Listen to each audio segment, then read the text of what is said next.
الحمد لله رب العالمين، وأشهد أن لا إله إلا الله وحده لا شريك له، وأشهد أن محمدًا عبده ورسوله. اللهم صل على محمد وعلى آل محمد كما صليت على إبراهيم وعلى آل إبراهيم إنك حميد مجيد. ugu horeyn waxaan halkan idinkaga soo jeedinayaa salaanta la isku salaamo midda ugu qiimaha badan taasoo ah assalaamu calaykum waraxmatullaahi wabarakaatuh.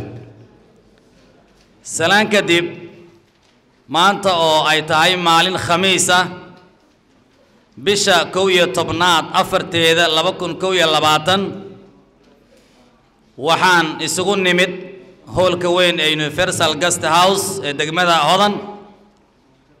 waxaan marka koobaad soo dhaweynayaa maamulkeennii qiimaha badnaa, hoggaankeennii reer Jaziira anoo aan mid u sheegaynin, odayaasheennii aqoon-yahanka indheergaradka iyo culimmadeennii dadkii wax ku oolka ahaa ee bulshadan indhaha u ahaa. waxaan leenahay ku soo dhowaada gacmo furan, ku soo dhowaada gogol ay idiin dhigeen carruurtiinna agoonta ah iyo maamulkooda.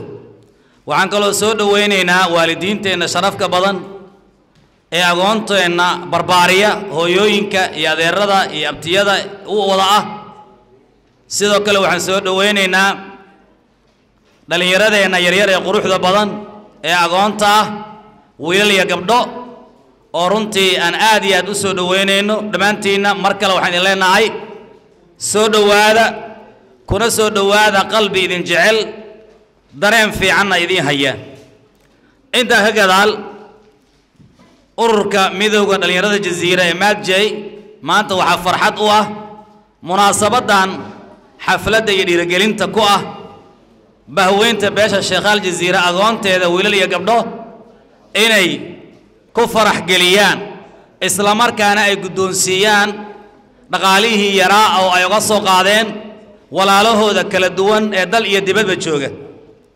insha allahu tacaala anoo warka kusii dheeraanaynin waxaan marka hore rabaa inaad noo dulqaadataan daqiiqadaha yar ee ay xafladdu socon doonto, sabar badanna aad samaysaan, isla markaana ay ajar xisaabataan. dhammaantiinna waxaan ilaahay idinkaga baryayaa in miisaankiina xasanaadka uu idiin saaro inta aad sabraysaan.